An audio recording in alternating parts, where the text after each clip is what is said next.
नमस्कार। आज हम अमेरिका द्वारा इम्पोज किए गए टैरिफ और उसके परिणाम स्वरूप जो एक सिचुएशन उत्पन्न हुई है that is called trade war, व्यापार युद्ध, उस पर डिस्कस करने जा रहे हैं। तो अमेरिका का जो टैरिफ इम्पोज करने की पॉलिसी है, इसका इम्पैक्ट क्या अमेरिका में दिखाई पड़ेगा, इसका इम्पैक्ट वर्ल्ड इकोनॉमी में क्या दिखाई पड़ेगा और इसके पीछे कौन सी थ्योरी काम कर रही है, इन सभी पहलुओं पर आइए क्रमबद्ध जानकारी प्राप्त करते हैं। सबसे पहले हम ये जानना चाहेंगे कि टैरिफ क्या होता है, फिर टैरिफ से अमेरिका की इकोनॉमी में क्या इम्पैक्ट पड़ेगा, टैरिफ के परिणाम स्वरूप अदर कंट्री के प्रोडक्ट के प्राइस में या वहाँ की इकोनॉमी में क्या इम्पैक्ट पड़ेगा और इसके परिणाम स्वरूप अर्थव्यवस्थाएं कैसे एक दूसरे पर रिटेलिएशन टैरिफ लगाती हैं।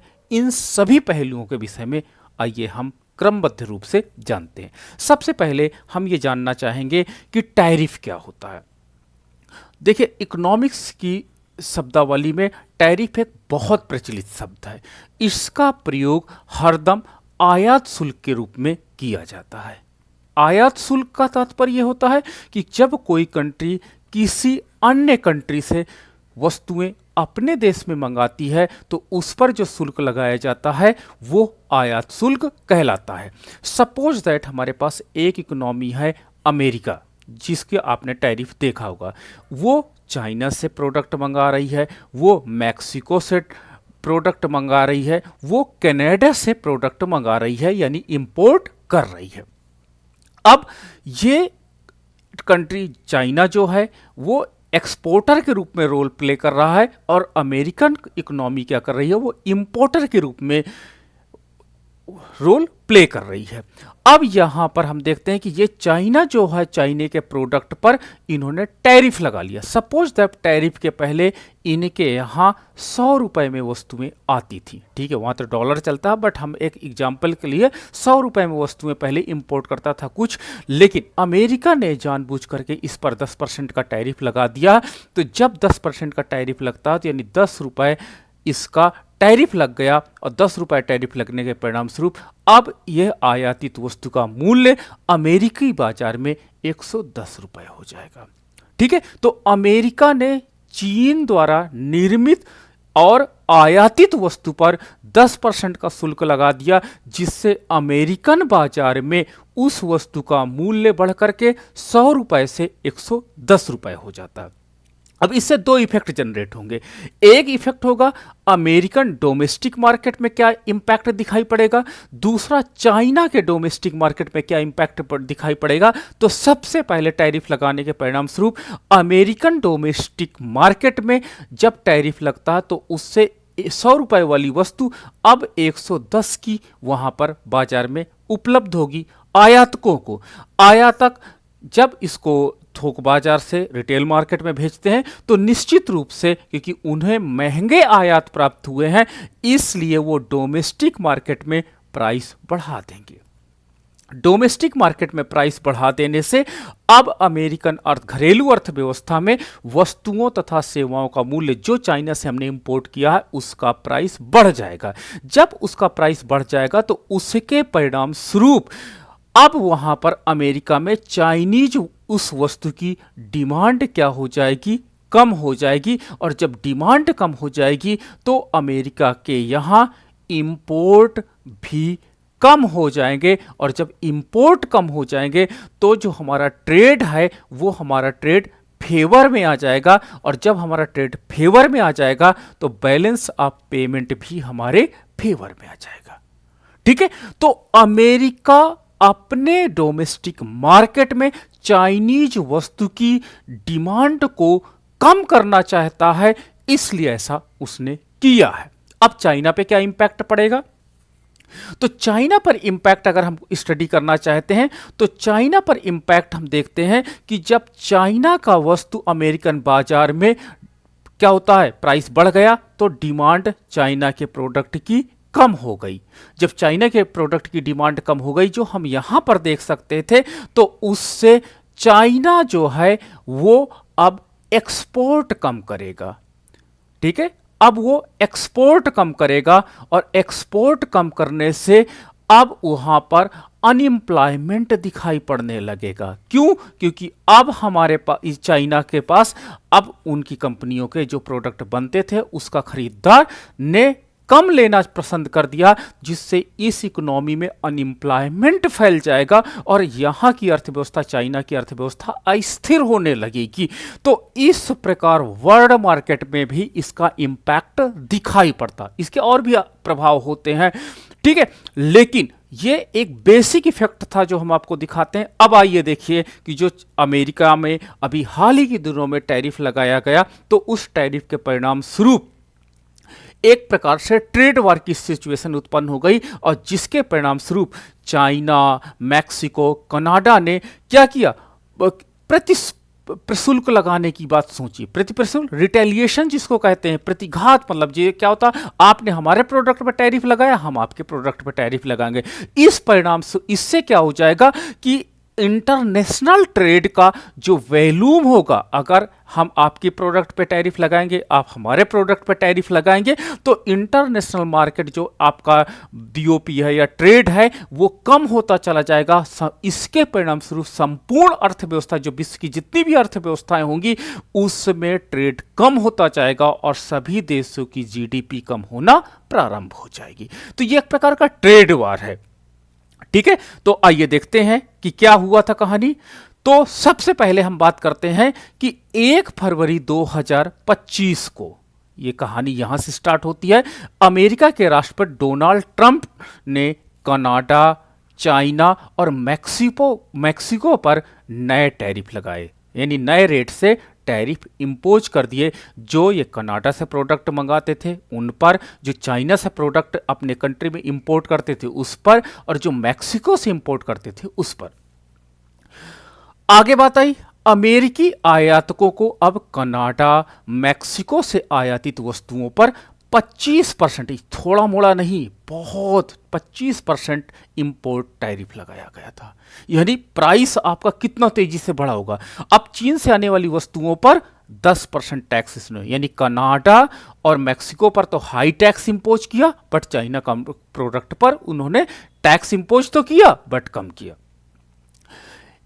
यह कदम वहाँ पे जो डोनाल्ड ट्रंप जी थे, वहाँ पे जो राष्ट्रपति जी थे, उनका ये कहना था कि ये जो हमारा स्टेप्स है, ये वास्तव में जो इनलीगल इमिग्रेंट हैं या नशीली दवाओं की तस्करी को रोकने के लिए ऐसा किया जा रहा है, ठीक है। क्योंकि आपने देखा होगा जो मैक्सिको से हैं, काफ़ी लोग जो होते हैं अवैध तरीके से वहाँ पर प्रवेशित कर जाते हैं अमेरिका में, तो ये सब चीज़ों को रोकने के लिए ऐसा किया गया है।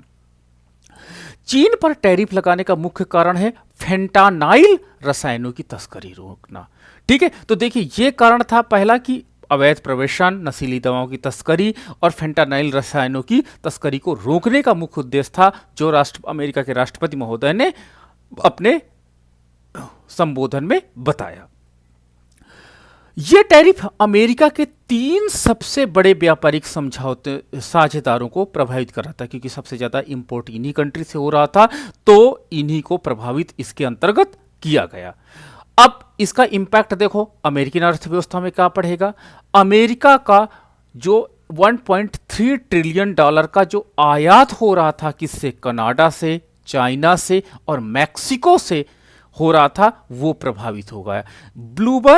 ब्लूमबर्ग इकोनॉमिस्ट के अनुसार नए टैरिफ अमेरिकी आयात को 15% तक कम कर देंगे, ठीक है। यानी अब अमेरिका में जो इंपोर्ट होगा, जो हमको विदेशी पेमेंट करना पड़ रहा था इंपोर्ट पर, वो 15% अब कम करना पड़ेगा। इसके साथ ही साथ टैक्स फाउंडेशन का अनुमान है कि टैरिफ से सरकार को 100 बिलियन की अतिरिक्त कर आय होगी, क्योंकि टैरिफ 10% जैसे हमने बताया था, वहां 10 रुपए लगा, तो यहां पर जब 25% टैरिफ लगे, तो वो टैरिफ से जो उसको गवर्नमेंट को मिलेगा, उससे रेवेन्यू मिलेगी और उससे इकोनॉमी को काफी लाभ होगा। इसके साथ ही साथ इससे आपूर्ति श्रृंखला बाधित होगी। क्यों? इंपोर्ट खत्म होगा, एक्सपोर्ट खत्म होगा, यानी एक प्रकार का जो सप्लाई चेन था, मैक्सिको, चाइना, कनाडा, इन सब से जो सप्लाई चेन था वो हमारा क्या हो जाएगा, ब्रेक होगा, और इससे वस्तुओं की डोमेस्टिक मार्केट में, अमेरिका के डोमेस्टिक मार्केट में इन वस्तुओं की कीमतें पहले से बढ़ जाएंगी। हजारों नौकरियां समाप्त हो सकती हैं। कहां पर, जिन कंट्रीज से हम लोग इंपोर्ट कर रहे थे। ठीक है, तो हजारों नौकरियां समाप्त हो जाएंगी। अब क्या हो जाता है, एक देखिए डायरेक्ट इफेक्ट में हमको उस कंट्री पे इंपैक्ट दिखाई पड़ेगा जहां से हम इंपोर्ट कर रहे थे। ठीक है, तो वहां पर हजारों नौकरियां समाप्त हो जाएंगी। लेकिन इनडायरेक्ट इफेक्ट के अंतर्गत अमेरिका में भी हजारों नौकरियां समाप्त होने का खतरा दिखाई पड़ने लगा। प्रभावित क्षेत्र और उद्योग, ऑटोमोबाइल उद्योग। अमेरिका अपने आधे से अधिक ऑटो पार्ट्स कनाडा से और मैक्सिको से आयात करता था। अब क्या हो जाएगा, प्रभावित क्या हो जाएगा, ऑटोमोबाइल उद्योग। अब अमेरिका क्या हो जाएगा, अमेरिका में जो आने वाले ऑटो पार्ट्स थे उनका प्राइस पहले से बढ़ेगा, तो निश्चित रूप से वहां पर मोटर व्हीकल के दाम भी तेजी से बढ़ जाएंगे। दूसरा हमारे पास है कि 25% टैरिफ से कारों की उत्पादन लागत में 3,000 प्रति वाहन तक बढ़ जाएगी। यानी आपका $3,000 प्रति वाहन तक जो कार का रेट है, क्योंकि देखिए कार चलाना तो बंद नहीं करेंगे अमेरिकन, तो इंपोर्ट ड्यूटी लगाने के परिणाम स्वरूप जो कार था उस कार का रेट बढ़ गया है, क्योंकि उसके जो पार्ट्स थे उनका रेट बढ़ गया है, तो इससे उसकी इकोनॉमी प्रभावित होगी। नाउ द नेक्स्ट है ऊर्जा क्षेत्र। अमेरिका अपने 70% कच्चे तेल की आपूर्ति कनाडा से करता था और मैक्सिको से करता है। तो जब ये कच्चे तेल में इंपोर्ट ड्यूटी आप लगाओगे तो निश्चित रूप से कच्चे तेल का दाम बढ़ेगा। जब कच्चे तेल का दाम बढ़ेगा तो अमेरिका में प्राइस राइज होगा। अमेरिका में प्राइस राइज होगा तो एक प्राइस राइज जो तेल के कारण हुआ है उसका इंपैक्ट सारे सेक्टर्स में पड़ेगा, क्योंकि तेल का जो आपका ट्रांसपोर्ट के लिए यूज किया जाता है ये व्हीकल, और इसका इंपैक्ट सारे सेक्टर में पड़ेगा। इसके परिणामस्वरूप सारे सेक्टर में प्राइस राइज आपको दिखाई पड़ने लगेगा और पूरी इकोनॉमी अनस्टेबल होती अमेरिका की भी चली जाएगी। गैस की कीमतों में मिडवेस्ट में प्रति गैलन 50 सेंट तक बढ़ जाएगी, यानी गैस का भी दाम बढ़ जाएगा। इसके साथ ही साथ कृषि और खाद्य पदार्थ, अमेरिका के 60% सब्जियां और 50% जो फल है वो मैक्सिको से आयात करता है। तो देखिए 60%, क्योंकि अमेरिका में कहते हैं इंपोर्ट पर डिपेंडेंसी ज़्यादा थी, जिससे खाद्य पदार्थों की कीमत गिरेगी। जब खाद्य पदार्थों की कीमतें बढ़ेंगी तो निश्चित रूप से इकोनॉमी में अनस्टेबिलिटी जो फैक्टर्स होते हैं वो तेजी से काम करना प्रारंभ कर देंगे। कनाडा और मैक्सिको पर क्या प्रभाव पड़ेगा? ठीक है, तो कनाडा और मैक्सिको पर प्रभाव आप देख सकते हो। कनाडा और मैक्सिको की जीडीपी 70% व्यापार पर निर्भर करती है, यानी अपने प्रोडक्ट को बनाते हैं, वर्ल्ड मार्केट में बेचते हैं। वर्ल्ड मार्केट में सबसे जो बड़ा इंपोर्टर इनका अमेरिका था। अब इनकी जीडीपी 70% कम होने के चांसेस हैं, जो एक बड़ा लॉस है कनाडा और मैक्सिको को। दूसरा, मैक्सिको के 80% निर्यात अमेरिका को ही जाते हैं, क्योंकि अमेरिका की देखिए लगभग 80% इकोनॉमी डिपेंड किस पर है? एक्सपोर्ट पर डिपेंड है। तो सबसे ज़्यादा जो इकोनॉमी प्रभावित होने जा रही है वो मैक्सिको की इकोनॉमी प्रभावित होने जा रही है। नाउ द नेक्स्ट 200 बिलियन मूल्य के कंप्यूटर, इलेक्ट्रॉनिक्स और ऑटोमोबाइल उपकरण मैक्सिको से अमेरिका जाते थे, इसलिए इकोनॉमिक डिपेंडेंसी ज़्यादा थी। ब्लूमबर्ग के अनुमान के अनुसार 25% टैरिफ मैक्सिको की जीडीपी में 16% की गिरावट लाएगी। ठीक है, यानी आपके मैक्सिको की इकोनॉमी बहुत तेजी से गिरने वाली है।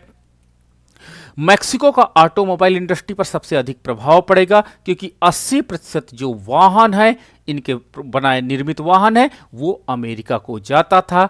अब इस टैरिफ के परिणाम स्वरूप इसका इंपैक्ट यहां पर दिखाई पड़ेगा।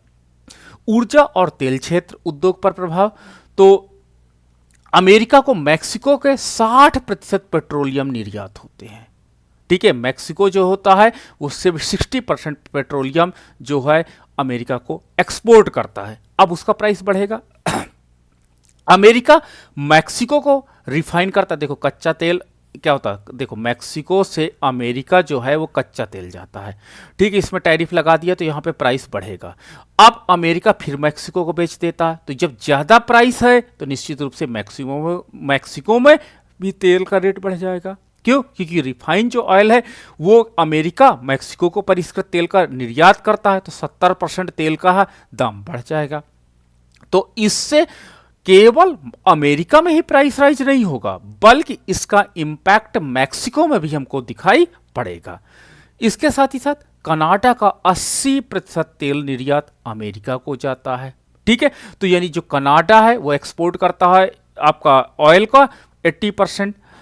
अब हम देख सकते हैं इस वजह से ईंधन की कीमतें दोनों देशों में देखो बढ़ गई हैं, जिससे आर्थिक अस्थिरता, इकोनॉमिक अनस्टेबिलिटी यहां पर दिखाई पड़ेगी। अमेरिका की उच्च ऊर्जा कंपनियों को नुकसान होगा, क्योंकि मैक्सिको और कनाडा कच्चे तेल की आपूर्ति अब प्रभावित हो जाएगी, क्योंकि इस पे अमेरिका ने टैरिफ लगा दिया है और टैरिफ के कारण डिमांड जो है वो अमेरिकन इकोनॉमी में कम हो गई है। चीन पर इंपैक्ट अब बात कर लेते हैं। चीन की अर्थव्यवस्था अब व्यापार पर कम निर्भर, पहले ये जो था चाइना की अर्थव्यवस्था थी वो ट्रेड पर बहुत ज़्यादा डिपेंडेंट रहती थी, लेकिन चीन ने अभी हाल ही के दिनों में स्ट्रेटजी अपनी बदल दी है। वो डोमेस्टिक इकोनॉमी की जो डिमांड की वस्तुएं होती उस पर ज़्यादा फोकस करती है। तो इसकी जो dependency degree of the international market में जो थी वो काफ़ी कम हो गई है, इसलिए इस पर ज़्यादा इम्पैक्ट तो नहीं पड़ेगा, फिर भी इसकी इकोनॉमी पे इंपैक्ट दिखाई पड़ेगा। केवल 36-7% जीडीपी जो है वो आयात निर्यात एक्सपोर्ट इंपोर्ट पर आता है, यानी 37% जो है ये वर्ल्ड मार्केट पे है। ठीक है, अब अमेरिका से हो सकता और कम है, तो ठीक है इसकी इकोनॉमी पे इंपैक्ट निगेटिव तो पड़ेगा, बट उतना ज़्यादा इंपैक्ट निगेटिव नहीं दिखाता। लेकिन फिर भी चाइना इससे नाराज है कि आपने जो टैरिफ लगा दिया है इससे हमारा ट्रेड प्रभावित होगा। 2000 के दशक में ये 60% से ज़्यादा था, यानी जो एक्सपोर्ट इंपोर्ट था इंटरनेशनल मार्केट पे डिपेंडेंसी चाइना की 60% थी, जो घट करके अब 37% हो गई है। अब चाइना घरेलू उत्पादन पर ज़्यादा फोकस कर रहा है। चीन यूरोपीय संघ, मैक्सिको, वियतनाम जैसे देशों के साथ व्यापार बढ़ा रहा है। यूरोप एक अच्छा इसने कवरेज किया है, यूरोपीय संघ के साथ इसने ट्रेड करना चालू कर दिया, मैक्सिको से किया, वियतनाम जैसे देशों से किया, और मैंने देखा कि अफ्रीकन कंट्री के साथ इसने बहुत ज़्यादा काम कर लिया है। तो इसने वर्ल्ड इकोनॉमी में अपनी ज़्यादा पकड़ बनाई है। तो ये अमेरिका के द्वारा लगाया गया जो टैरिफ है बहुत ज़्यादा इसको प्रभावित नहीं कर पाएगा। अमेरिका के टैरिफ के बावजूद चीन का वैश्विक व्यापार में हिस्सा 2016 के बाद 4% बढ़ा। टैरिफ इतने लगाए फिर भी इसने वर्ल्ड मार्केट में, इसी स्ट्रेटजी जो है इंटरनेशनल पॉलिसी जो है वो बहुत स्ट्रांग है, जिसके परिणाम स्वरूप इसका वर्ल्ड मार्केट में, ट्रेड मार्केट में बढ़ता गया शेयर। युआन का अवमूल्यन चीन के निर्यातकों को प्रतिस्पर्धात्मक बनाए रखता है। देखिए जो डिवेल्युएशन पॉलिसी होती है, डिवेल्युएशन पॉलिसी के अंतर्गत अपने डोमेस्टिक मार्केट में जो आपका जो करेंसी है उसका मूल्य जानबूझ करके जब कम कर दिया जाता है तो दैट इज कॉल्ड डिवेल्युएशन। तो डिवेल्युएशन से वर्ल्ड मार्केट में उस कंट्री के एक्सपोर्ट जो होते हैं वो सस्ते हो जाते हैं और इंपोर्ट जो होते हैं वो महंगे हो जाते हैं। तो एक्सपोर्ट सस्ते और इंपोर्ट महंगे होने के कारण क्या होता है कि इकोनॉमी में ये पॉजिटिव इंपैक्ट दिखाई पड़ता है, यानी किससे, डिवेल्युएशन के कारण। तो चाइना ने जो एक पॉलिसी अपनाई डिवेल्युएशन की, वो डिवेल्युएशन की पॉलिसी कहीं ना कहीं उनको सपोर्ट कर रही है। आगे हम बात करते हैं कि प्रतिक्रियाएं कनाडा, चाइना, मैक्सिको अमेरिका के टैरिफ का जवाब दे सकते हैं, यानी इसमें क्या हो जाए, ये लोग भी उनके द्वारा आयातित वस्तुओं पर शुल्क लगाते हैं। तो इसको हम लोग क्या कहते हैं कि जो प्रशुल्क है वो रिटेलिएशन हुआ है। रिटेलिएशन का मतलब होता है कि हमने उनके द्वारा निर्मित वस्तुओं या उनके कंट्री से आई हुई वस्तुओं पर लगाने लगे हैं टैरिफ, तो ये रिटेलिएशन की प्रक्रिया होती है। इससे अमेरिका का ट्रेड कम हो जाएगा। मैक्सिको के राष्ट्रपति क्लाउडिया सीनबॉम ने पहले ही प्रतिशोधी टैरिफ की चेतावनी दी कि अगर आप इसी तरह का टैरिफ लगाओगे तो हम भी रिटेलिएशन टैरिफ आपके ऊपर लगा देंगे और इससे इंटरनेशनल ट्रेड हमारा और आपके बीच में कम हो जाएगा। आपने हमारी इकोनॉमी को क्षति पहुंचाई है तो हम भी रिटेलिएशन टैरिफ के माध्यम से आपकी इकोनॉमी को क्षति पहुंचाएंगे, इसलिए आप ऐसा काम मत करिए।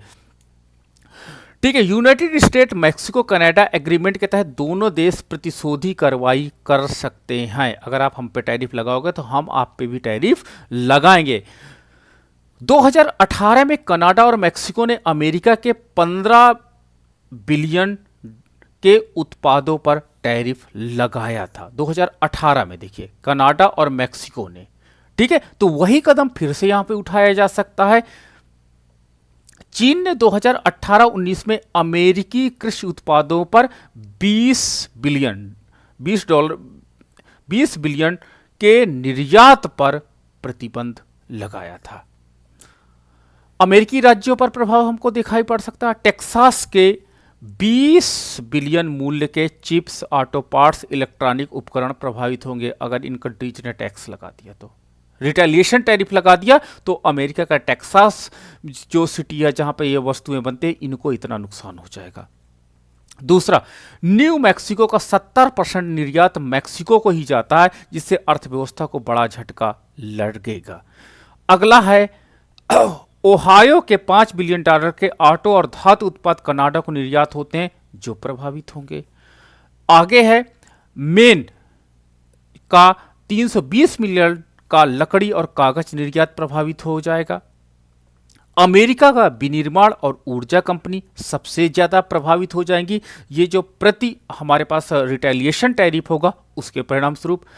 तो हमको आगे क्या करना है, यदि व्यापार युद्ध बढ़ा, ट्रेड वार बढ़ा, ट्रेड वार का मतलब आपने हमारे प्रोडक्ट पे टैरिफ लगाया, हमने आपके प्रोडक्ट पे टैरिफ लगाया, तो अंतर्राष्ट्रीय मुद्राओं का अवमूल्यन हो सकता। कोई भी कंट्री बचने का, इसका टैरिफ से बचने का एक ही मात्र तरीका होता, अपनी मुद्रा का डिवेल्युएशन कर देना। तो इससे इंटरनेशनल लेवल पर हर कंट्री बचना चाहेगी और डिवेल्युएशन होगा, और डिवेल्युएशन के परिणाम स्वरूप क्या हो जाएगा, इकोनॉमी अनस्टेबिलिटी बहुत ज़्यादा बढ़ जाएगी।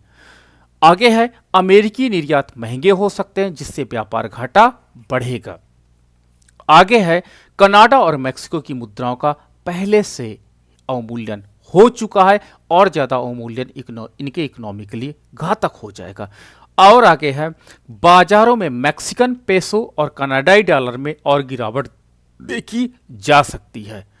अगला पॉइंट है चीन का मुद्रा अवमूल्यन 30% तक टैरिफ प्रभाव को कम कर सकता है। अगर वो डिवेल्युएशन 30% तक कर देंगे तो जो अभी हाल ही के दिनों में टैरिफ लगाया गया है उस टैरिफ का इंपैक्ट नेग्लिजेंस हो जाएगा, तो ये काम किया जा सकता है। तो निष्कर्ष क्या निकले कि अमेरिकी टैरिफ से विश्व व्यापार अस्थिर हो सकता है, इसलिए अमेरिका जो ये लगा रहा है टैरिफ, इससे थोड़ा सा इसको बचना चाहिए। मुद्रास्फीति बढ़ जाएगी क्योंकि डोमेस्टिक प्राइस बढ़ेगा, जिससे उपभोक्ताओं और उद्योगों, देखिए प्राइस से सबसे ज़्यादा इम्पैक्ट पड़ता है उपभोक्ताओं पर, डायरेक्ट इम्पैक्ट और इनडायरेक्ट इम्पैक्ट, क्योंकि उपभोक्ताओं द्वारा जब प्राइस बढ़ेगा तो डिमांड कम होगी, तो उससे उद्योग भी प्रभावित होंगे, तो इन पर असर दिखाई पड़ेगा। आगे है हमारे पास नए व्यापार समझौते की आवश्यकता होगी कि भाई नए ट्रेड एग्रीमेंट किया जाए, और अमेरिकी, चीन, कनाडा और मैक्सिको बीच राजनीतिक और कूटनीतिक तनाव बढ़ेंगे, क्योंकि आप हमारे प्रोडक्ट पर टैरिफ लगाते हो तो आप समझ रहे हो, इसका मतलब ये हम समझेंगे कि आप हमारे साथ ट्रेड नहीं करना चाहते हो, तो इससे राजनीतिक और कूटनीतिक जो हमारे पास तनाव है वो बढ़ेगा, और निश्चित रूप से ये कहीं ना कहीं दोनों इकोनॉमी के लिए खतरनाक होगा। यदि ये व्यापार युद्ध जारी रहा तो वैश्विक मंदी, ग्लोबल रिसेशन का खतरा हो सकता है, और ग्लोबल रिसेशन से वर्ल्ड की पूरी इकोनॉमी, सभी सेक्टर्स में अनएम्प्लॉयमेंट डूब जाएगी, जैसे अनएम्प्लॉयमेंट दिखाई पड़ेगा, और अनएम्प्लॉयमेंट बहुत बड़ा एक कारण हो जाएगा इकोनॉमी को डाउन टू शिफ्ट करने में। इसलिए इन पे हमको फिर से सोचना होगा, बात करना होगा। तो सो मच थैंक यू। आज हम लोग यहीं तक, कल फिर मिलते हैं नए टॉपिक के साथ। तो सो मच थैंक यू।